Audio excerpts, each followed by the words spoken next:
There's a certain kind of person who tells themselves, just 5 minutes at 11 p.m. And then somehow it's 12:47 a.m.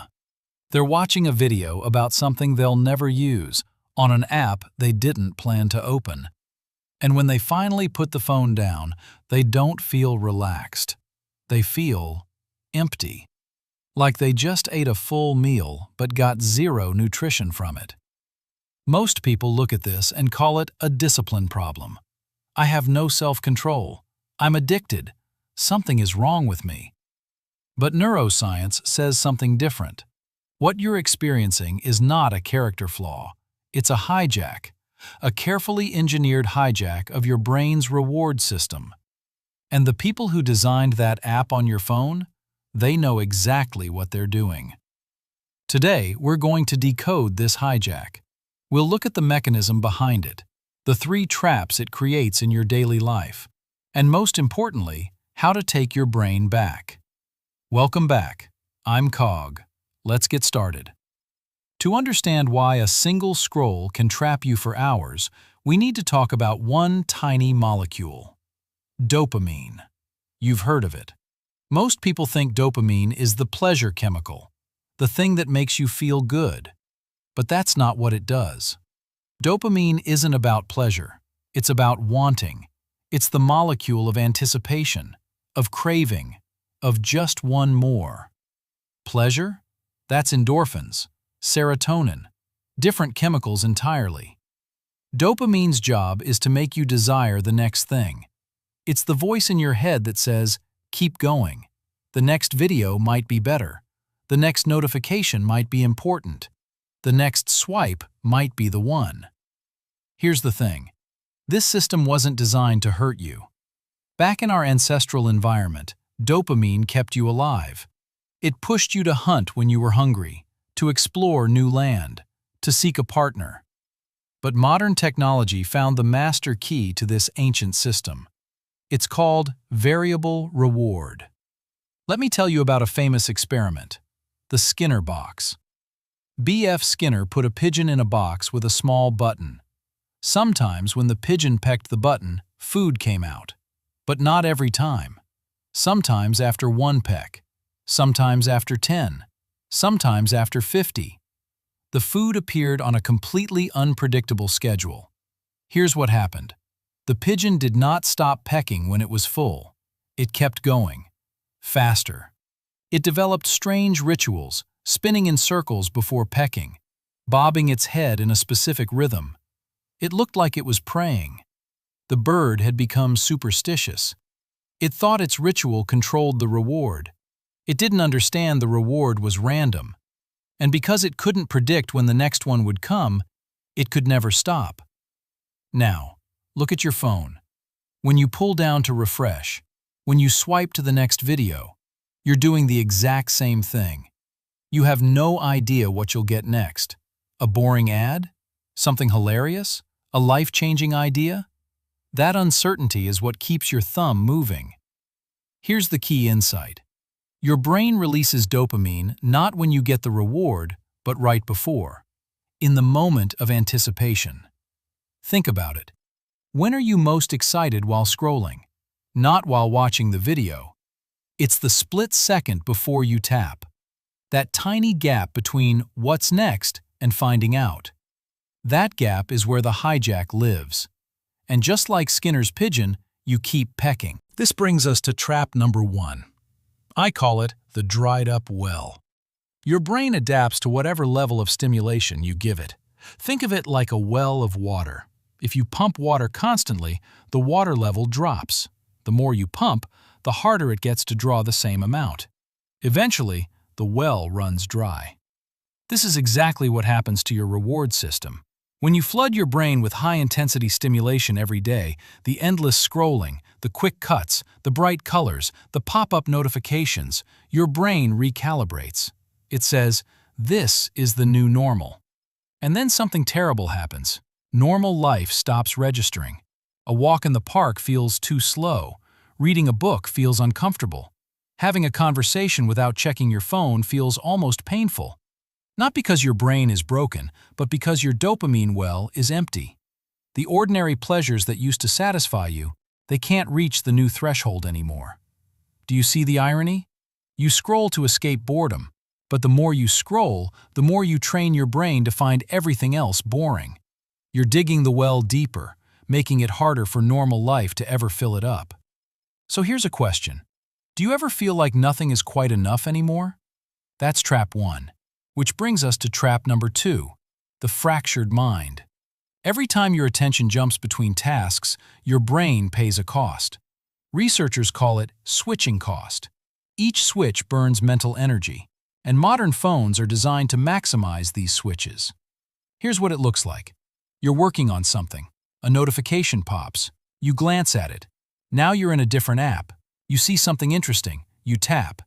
15 minutes later, you come back to your original task, and you have to spend 3 minutes just remembering where you left off. Multiply that by dozens of times a day. Let me ask you something. Do you ever feel busy all day, but at the end of it you haven't actually done anything meaningful? You're exhausted, but you can't point to what you accomplished. That's not laziness, that's switching cost.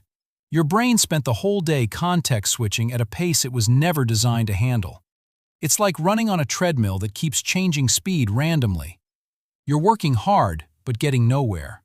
The result is a very specific kind of mental fog. You struggle with long-form content. You feel restless when a video is longer than a few minutes. You reach for your phone during the quiet moments of a movie. Your attention span hasn't shortened. It's been fractured into tiny pieces. Each piece taken by a notification, a swipe, a like. And this is trap number 3, the silent numbness. When your brain is constantly flooded with cheap dopamine, it stops being sensitive to the emotions that actually make life meaningful. Imagine your taste buds after eating something extremely spicy. After that, normal food tastes like nothing.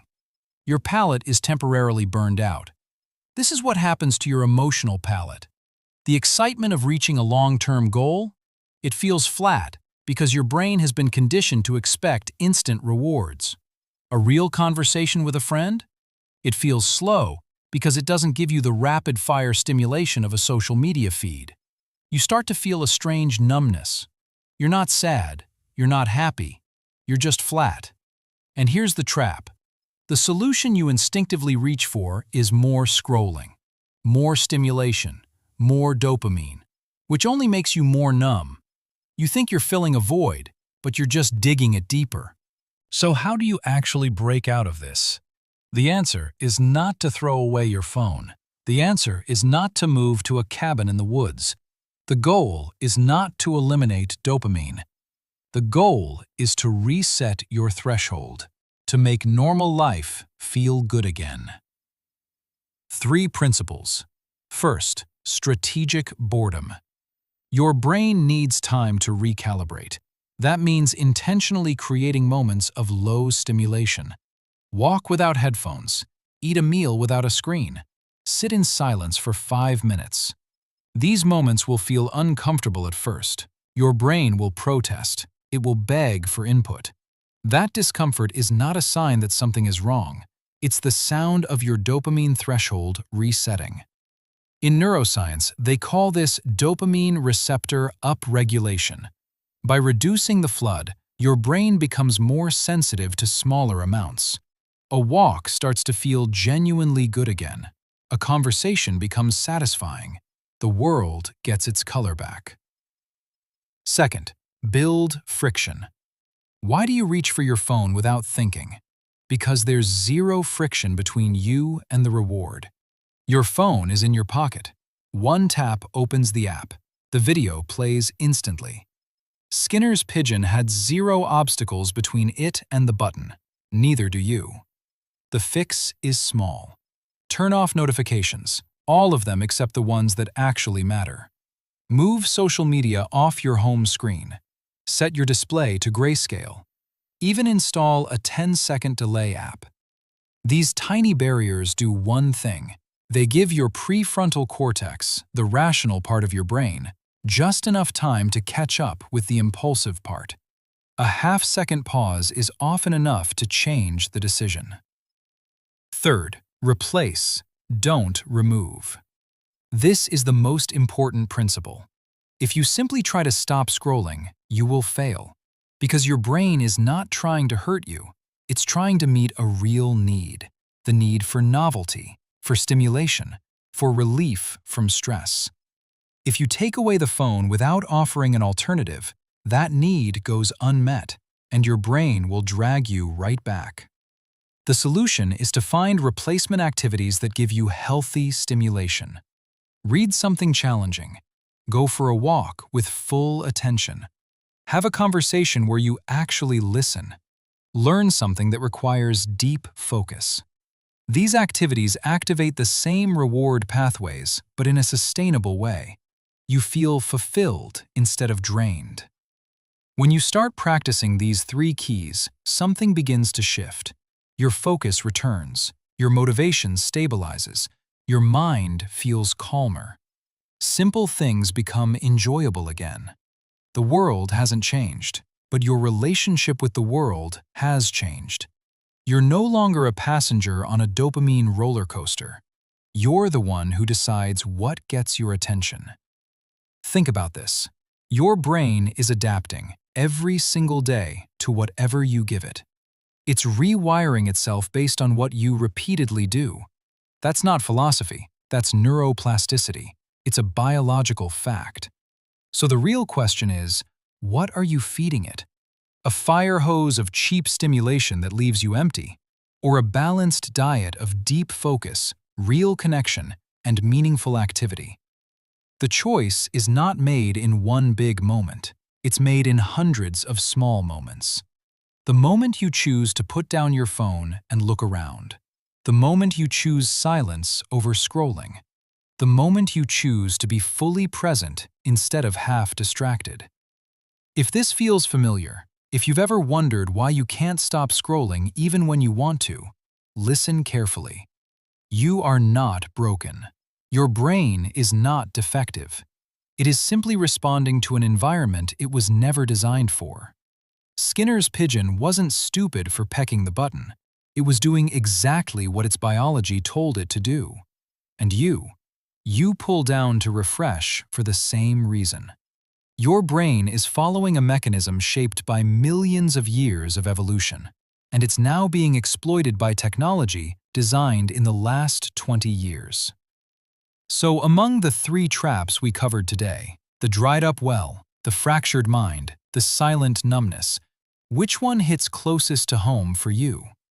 Drop it in the comments. I'd really like to hear your story. And if this video helped you understand yourself a little better, hit like. Share it with someone who might be struggling with the same thing. Your understanding today could be exactly the perspective they need. Thank you for staying with me until the end. I'm Cog. Don't forget to subscribe so you won't miss the next deep dive into the hidden mechanics of your own mind. Goodbye, and see you next time.